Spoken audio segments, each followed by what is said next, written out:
Good morning all. आज का topic है sexual reproduction in flowering plant.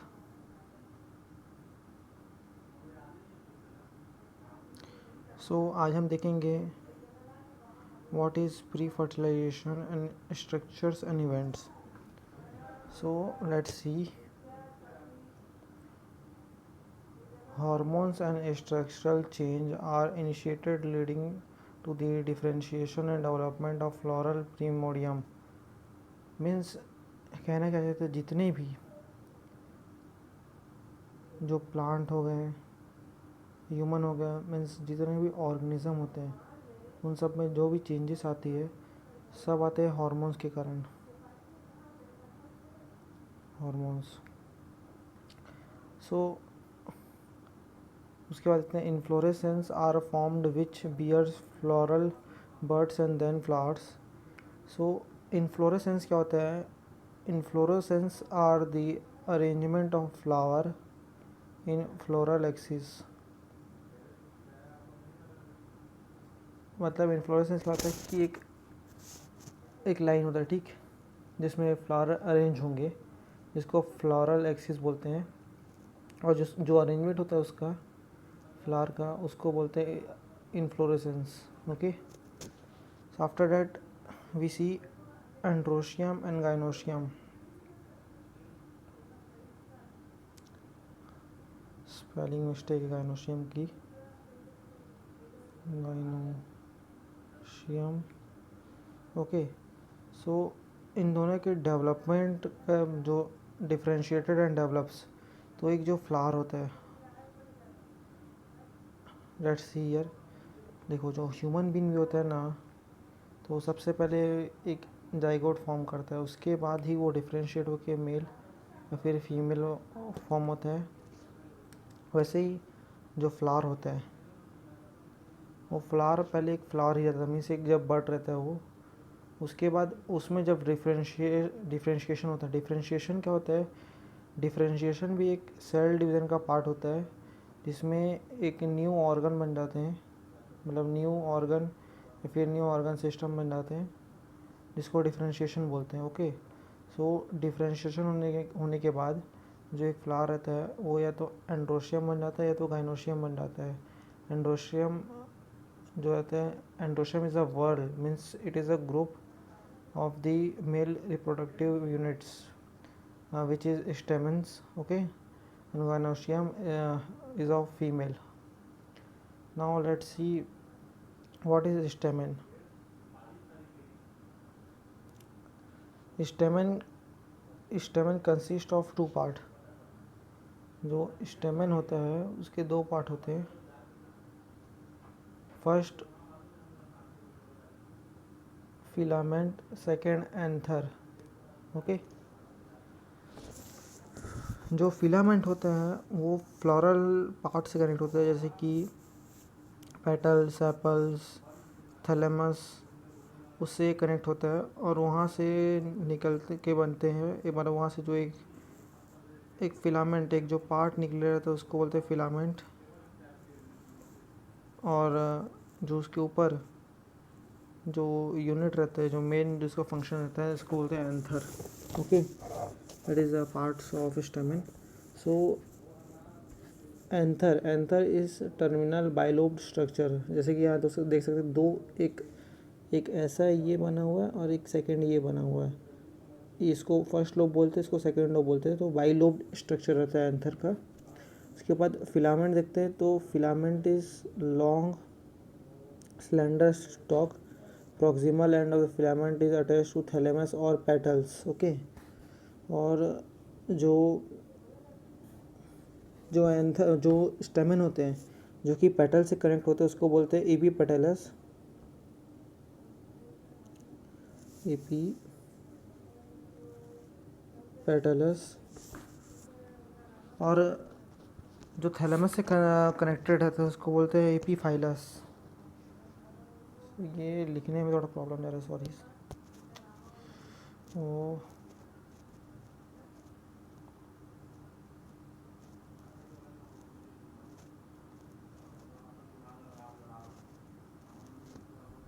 AP phylus. Okay,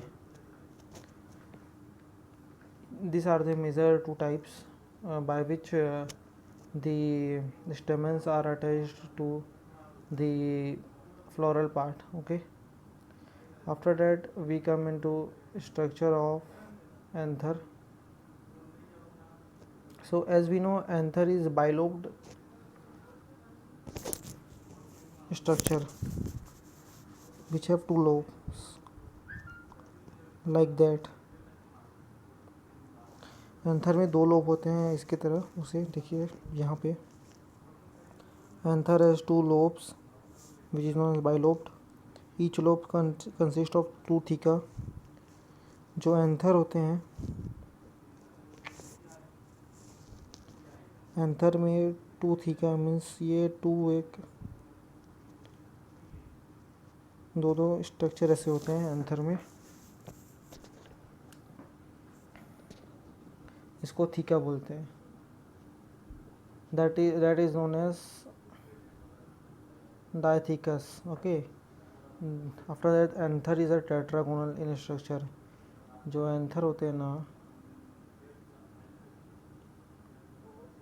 वो कुछ ऐसे टेट्रागोनल इन स्ट्रक्चर होते हैं. इस टाइप का स्ट्रक्चर होता है. Okay, which consist of 4 microsporangia.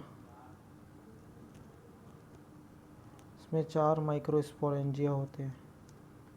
Okay, located in each lobes. और ये सब भी बिल्कुल एक कॉर्नर पार्ट में लोकेट करेंगे, ना कि सेंटर में. सेंटर में यहाँ पे एक स्ट्रक्चर होता है जिसको बोलते हैं कनेक्टिव, जो कि फिलामेंट से अटैच होता है. उसके बाद देखेंगे microsporangium develops into pollen sac. जो ये माइक्रोस्पोरेंजियम रहते हैं उसमें फर्दर डेवलपमेंट डिफ्रेंशिएशन होता है और ये पॉलन सैक में कन्वर्ट हो जाता है. पॉलन सैक में कन्वर्ट होने के बाद वो कुछ इस टाइप का दिखता है.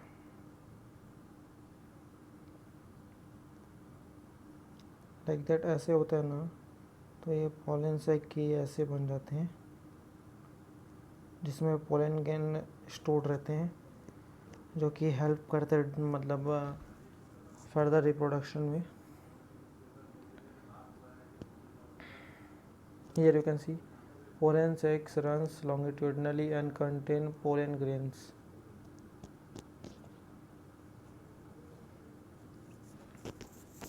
Structure of microsporangium. So as we know, जो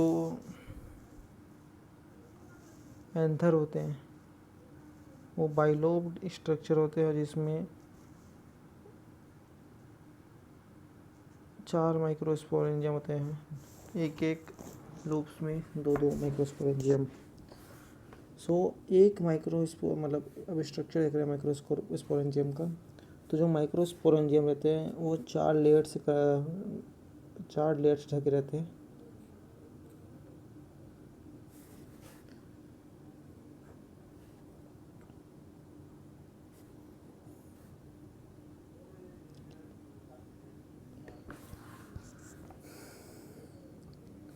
जो सबसे लास्ट लेयर जो रहता है मतलब आउटर लेयर रहता है उसको बोलते हैं एपिडर्मिस. ओके, जो कि प्रोटेक्टिव और डिहेसेंस मीन्स फटना. जो एंथर जो फट जाता है तब पॉलन ग्रेन रिलीज होता है. उसके बाद जो सेकेंड आउटर मोस्ट लेयर रहता है उसको बोलते हैं एंडोथीशियम. उसके बाद थर्ड रहता है उसको मिडिल लेयर्स बोलते हैं, because it is a group of layers not single layer. ये बहुत सारे लेयर्स का ग्रुप होता है. ओके, आफ्टर डैट जो ये लेयर है जो जिससे हमारा ये माइक्रोस्पोरेंजियम है, तो जो उसके लेयर होते हैं सबसे इनर मोस्ट लेयर उसको टेपिटम बोलते हैं. और ये layer multi nucleated by nucleated होते हैं, क्योंकि यही जो लेयर है वो जो माइक्रोस्पोरेंजियम को न्यूट्रिशन प्रोवाइड करता है. सो अब देखिए साइटोप्लाज्म से न्यूट्रिशन प्रोवाइड करता है. तो तो ये लेयर इसको खुद को न्यूट्रिशन चाहिए और आफ्टर डैट माइक्रोस्पोरेंजियम को भी न्यूट्रिशन प्रोवाइड करना पड़ता है। उसी कारण ये मल्टी न्यूक्लिएटेड रहते हैं।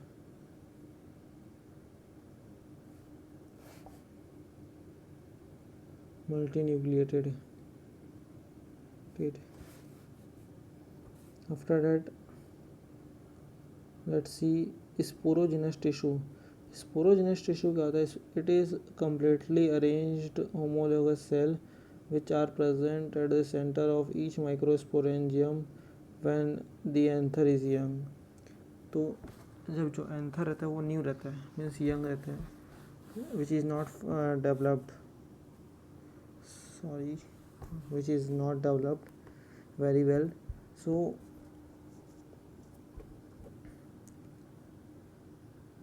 जो ये एंथर हो गया तो इसमें जो माइक्रोस्पोरेंजियम रहते हैं इसमें सेल्स रहते हैं जिसको बोलते हैं स्पोरोजिनस टिश्यूज़, जो कि आगे जाके माइक्रोस्पोरेंजियम का फॉर्मेशन करते हैं।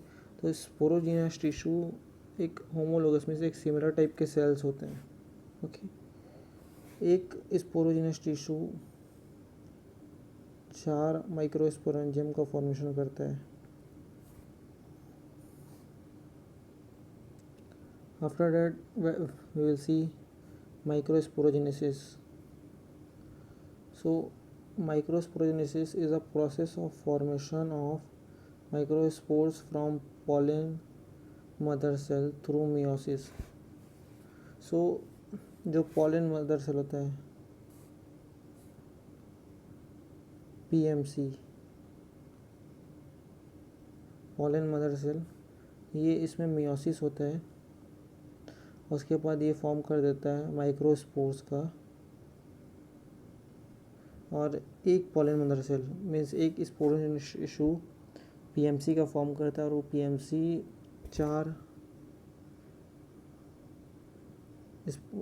4 माइक्रोस्पोरेंजियम का फॉर्म करता है। So this cell of sporogenous tissue microspores mother cell 2n means it is diploid. Okay, mitotically divide and form microspores which are arranged in a cluster of 4 cells। जो देखिए अब ये 4 cell का formation करता है, तो इस 4 सेल को क्या बोलते हैं हम लोग? Microspore टेट्राड्स। Okay, after that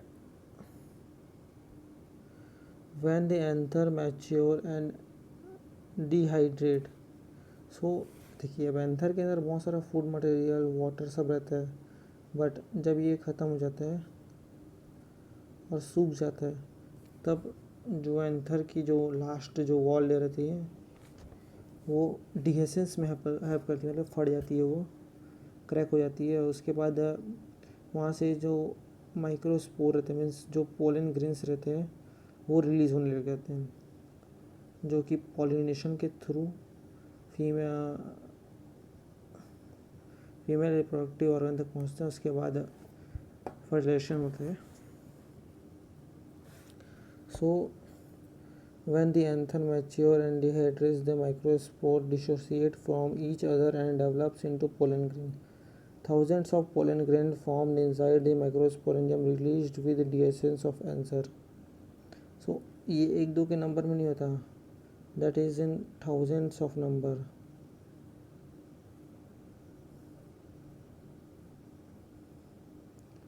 now let's see what is pollen grain।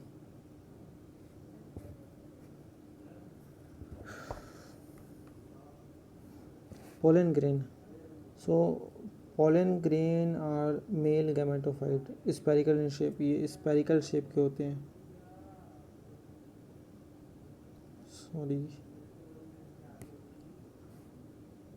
spherical shape के होते हैं ये। तो स्ट्रक्चर ऑफ पोलन ग्रेन में देखते हैं कि एक पोलन ग्रेन जो होता है उसमें, अरे यार सॉरी, ये एक पोलन ग्रेन हुआ तो इसमें एक इनर लेयर रहता है जिसको बोलते हैं intine, which is made up of cellulose and pectin और जो आउटर लेयर रहता है वो कंप्लीट लेयर नहीं रहता, मीन्स हाफ हाफ ऐसे करके रहता है, लेयर ऐसे करके। इसको बोलते हैं exine, which is made up of sporopollenin. और स्पोरोपोलिनिन मतलब बहुत ही मतलब इम्पोर्टेंट बात है, जो sporopollenin is most resistant organic matter known. Means ये एक मतलब बहुत ही रेजिस्टेंस मीन्स रेजिस्टिव, मतलब बहुत ही स्ट्रॉन्ग ऑर्गेनिक मैटर हैं, जो कि मैं एक बहुत सारे हीट को सफ़र कर सकता है, बहुत सारा प्रेशर सफ़र कर सकता है, मीन्स बहुत ही पावरफुल है मान लो। उसके बाद जर्म पोर देखते हैं। तो जर्म पोर क्या होता है, जो ये पोर्स मीन्स जो एक्साइन के जो जो लेयर रहते हैं उसके बीच में जो गैप रहता है उसको बोलते हैं जर्म पोर। पोर मीन्स होता है hole, okay. Germ pore means जहाँ से ना किसी चीज़ का जर्मिनेशन होता है, okay, that is known as germ pour.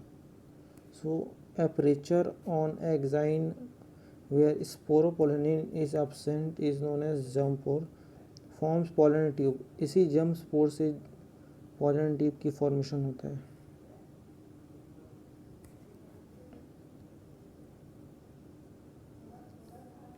A plasma membrane surrounded of cytoplasm of pollen grain। तो जो पोलन ग्रेन होता है ये, ये सब तो हो गया, इतने सारे लेयर होते हैं, पर ये पोलन ग्रेन को यहाँ एक साइटोप्लाज्मिक लेयर भी सराउंड करती है, okay.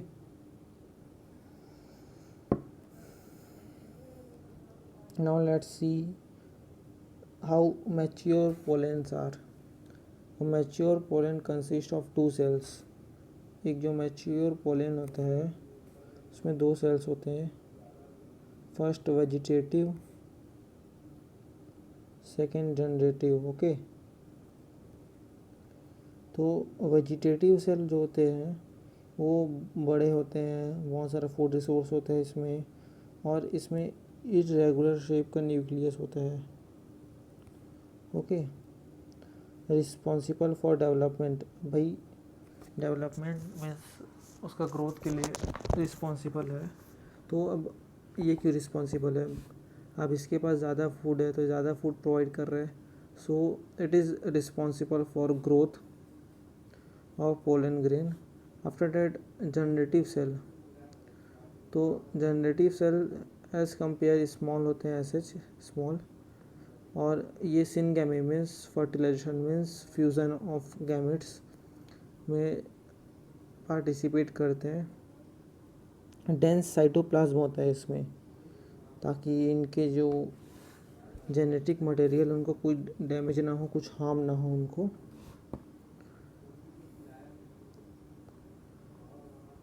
After that we see effects of pollen on human, okay. So pollens का ह्यूमन पे क्या इफेक्ट होता है, तो pollen grain cause some allergy and bronchial infections. Means जो पोलन ग्रेन रहते हैं वो बहुत छोटे छोटे ऐसे ओर के फॉर्म में रहते हैं, ऐसे टाइप के, तो वो हवा में बहुत जल्दी स्प्रेड हो जाते हैं, ओके। और ह्यूमन बीइंग को रेस्पिरेटरी प्रॉब्लम्स, ब्रोंकाइटिस, बहुत सारे डिसीज़ कॉज कर देते हैं कई बार। सो सबसे फेमस नाम है इसमें पार्थियम, जो जिसको कैरोट घास भी बोलते हैं। इससे ब्रोंकाइटिस, अस्थमा और बहुत सारे क्रॉनिक रेस्पिरेटरी डिसऑर्डर्स हो जाते हैं। अब पॉलन, भाई पॉलन का एक रॉन्ग साइड देख लिया हम लोग, रॉन्ग साइड, उसका एक पॉजिटिव साइड भी देखना चाहिए अब। तो पॉजिटिव साइड क्या है इसमें कि पॉलन प्रोडक्ट, जो पॉलन प्रोडक्ट रहते हैं वो रिच इन न्यूट्रिएंट, बहुत ज़्यादा न्यूट्रिएंट रहते हैं, और इसके बहुत सारे टैबलेट बनते हैं और सिरप भी फॉर्म होता है इसका। जो कि बहुत ही ज़्यादा मीन्स रिच इन न्यूट्रिएंट रहते हैं। और इसको मतलब जो वेस्टर्न कंट्री है, फॉरेन कंट्री, उसमें फूड सप्लीमेंट की तरह भी यूज़ कर देते हैं। जैसे आप चिप्स कुरकुरे खाते हैं, उसे हम लोग टैबलेट भी खा लेते हैं उसका। तो कई बार क्या देखा है कि जो एथलीट होते हैं और रेस हॉर्स होते हैं, तो इनको खिलाने पे कई बार देखा गया है कि दे परफॉर्म बेटर, उनके परफॉर्मेंस में एनहेंसमेंट हो जाती है। That's why they are very beneficial. So period of viability means कितने से कितने टाइम तक they should be active to be functional, means कितने समय तक हम लोग फंक्शनल रहेंगे, ये देख रहे हैं हम लोग। तो अब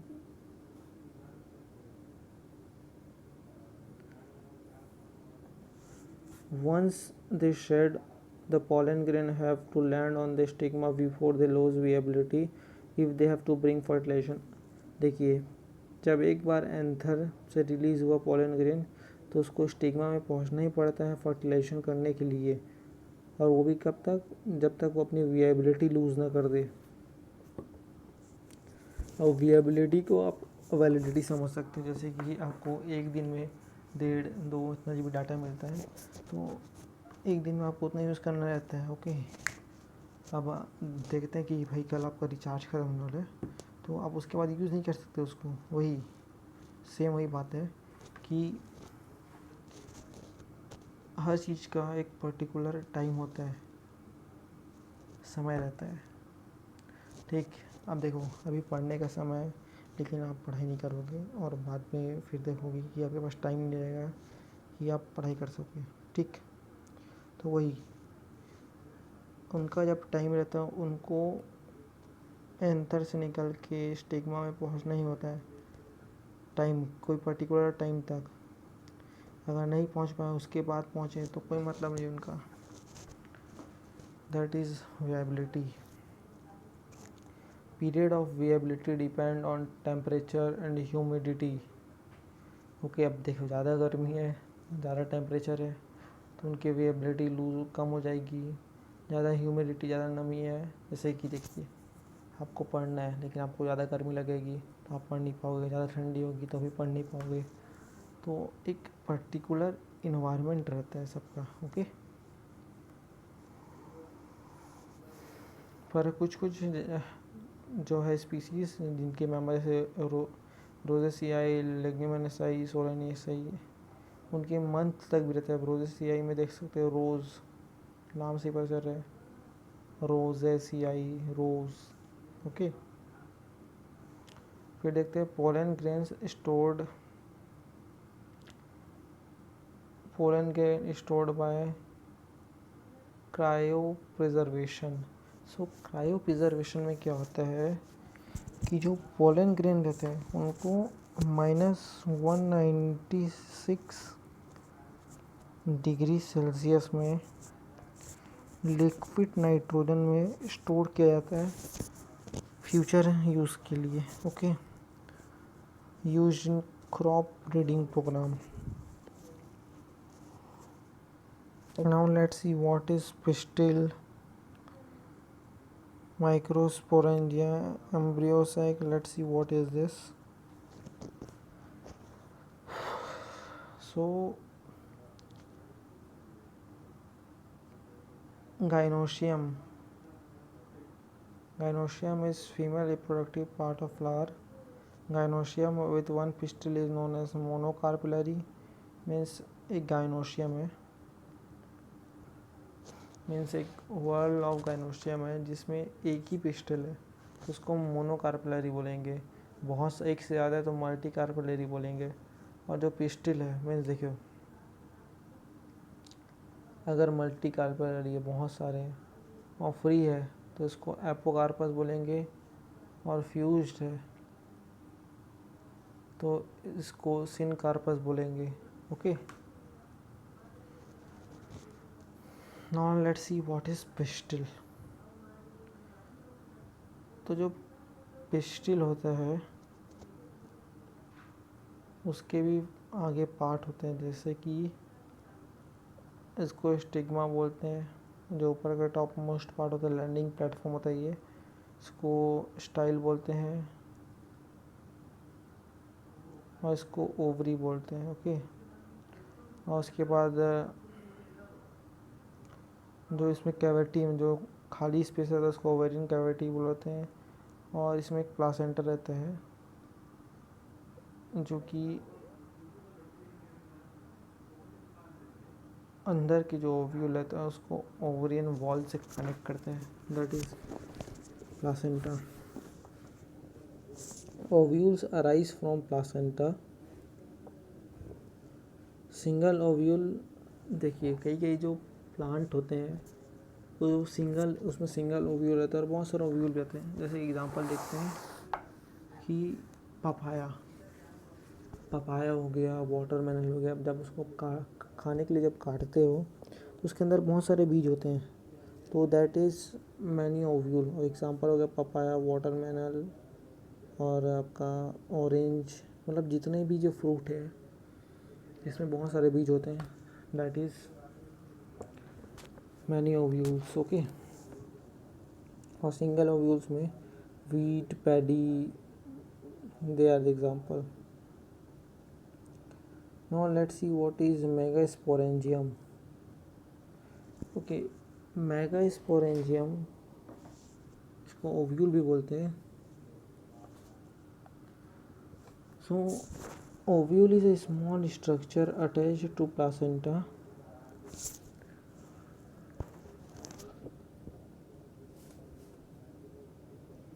Here see,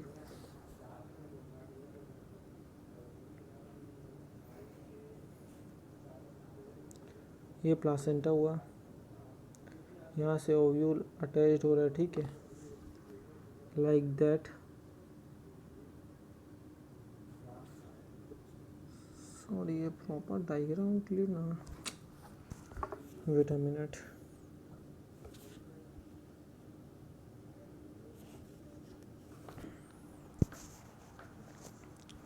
सी हियर, ये प्लासेंटा हुआ,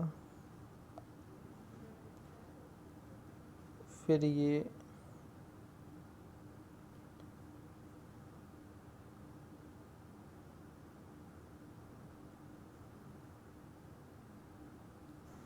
like that, this is placenta,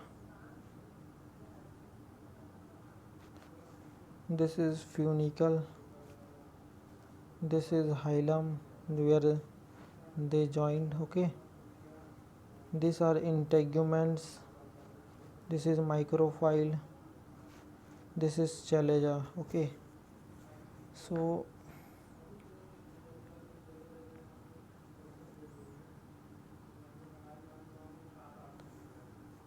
when we see here,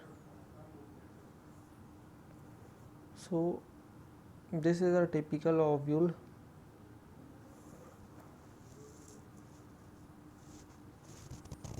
So इसमें दो लेयर होते हैं जिसको इंटेग्यूमेंट्स बोलते हैं, आउटर इंटेग्यूमेंट्स और inner integuments. You can see here definitions.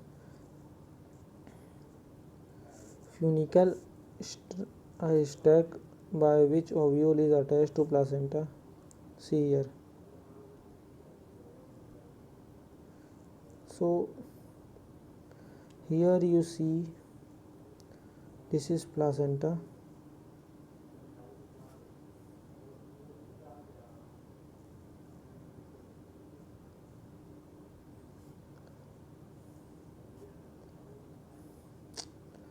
This is placenta, okay, and here is funicle, this is your ovule. Okay, so जो ovule को प्लासेंटा से कनेक्ट करता है उसको फ्यूनिकल बोलते हैं। ओके, और इस पार्ट को जो अपर पार्ट होता है उसको चैलेजा बोलते हैं, और जो लोअर पार्ट होता है, जो नीचे जो ओपनिंग पार्ट होता है,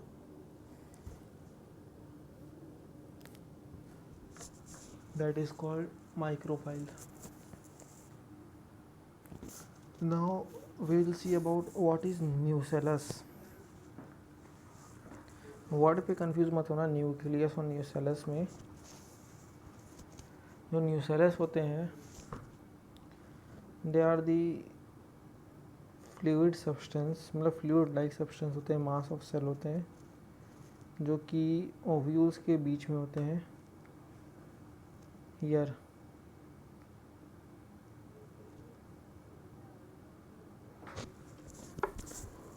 this is your nucellus. Okay, nucellus से भर रहता है ये पूरा। इनकी प्लॉइडी लेवल 2n होती है, मीन्स दे आर डिप्लॉयड।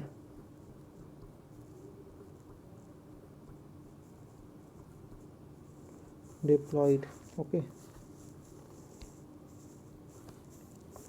और इनका फंक्शन क्या होता है, they have abundant food material, बहुत सारा फूड मटेरियल होता है। फिर let's see what is mega sporogenesis. So mega sporogenesis is a process of formation of mega spore from mega spore mother cell by meiotic division is called megasporogenesis.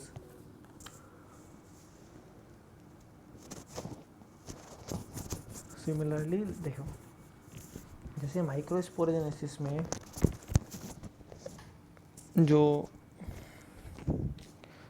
PMC जो pollen mother cell होती है वो भी 1 से 4 बनाती है, ठीक। तो उसी प्रकार जो एमएमसी जो मेगास्पोर मदर सेल होते हैं वो भी एक मेगास्पोर मदर सेल से 4 मेगास्पोर बनाते हैं, पर चारों फंक्शनल नहीं होते हैं, ठीक। उसमें से 3 अनफंक्शनल होते हैं और 1 फंक्शनल होता है जो कि आगे जाके एम्ब्रियो सेक का फॉर्मेशन करते हैं। हियर यू सी,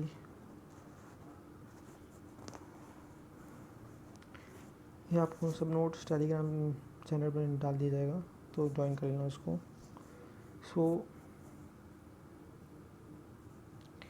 जो एक फंक्शनल मेगास्पोर होता है वो एम्ब्रियो सेक का फॉर्मेशन करता है।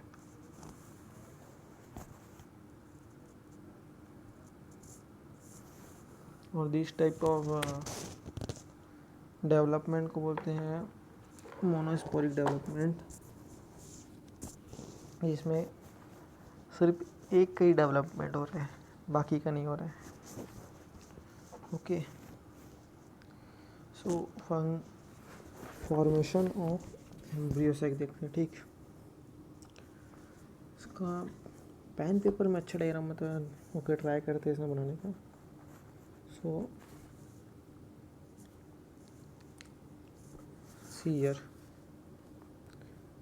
एक एमएमसी मेगास्पोर मदर सेल है, वो मेगास्पोर टेट्राड्स का फॉर्मेशन करते हैं, लाइक दैट 1 2 3 4। ओके, पर इसमें से 1 2 3 फंक्शनल नहीं होते और लास्ट ये फंक्शन होता है जो कि चेलेजल एंड के साइड होता है, ठीक। चेलेजल एंड के साइड। उसके बाद ये एम्ब्रियो सेक का फॉर्मेशन करता है। तो एम्ब्रियो सेक में सबसे ऊपर एंटीपोडल्स होते हैं। इसमें क्या होता है कि it is 8 nucleated 7 cell structure होते हैं।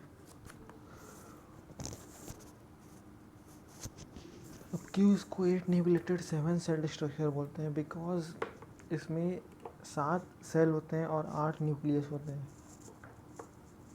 जो 3 न्यूक्लियस होते हैं ना, वो एंटीपोडल्स जो सेल में होते हैं, ये एंटीपोडल्स हो गए। उसके बाद पोलर न्यूक्लियाई होता है और एक सेंट्रल सेल भी होता है। यहाँ पे सेंट्रल सेल हो गया और इधर एग एपरेटस होता है, मीन्स ये एग हो गया और यहाँ सिनर्जिड हो गए। ओके, तो इन सब का एक एक न्यूक्लियस हो गया, जिसको काउंट करने पे 8 हो जाते हैं, और सेल्स को काउंट करें तो 7 होते हैं। तो 8 न्यूक्लिएटेड 7 सेल्ड स्ट्रक्चर बोलते हैं इसको।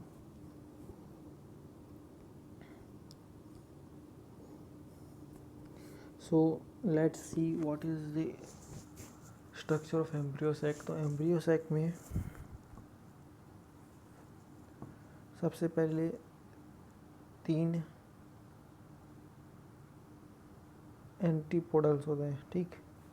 फिर 2 पोलर न्यूक्लियाई होते हैं, एक एग होता है, 2 सिनर्जिट होते हैं, और एक सेंट्रल सेल होता है एक, जिसका न्यूक्लियस होते हैं ये 2 पोलर न्यूक्लियाई।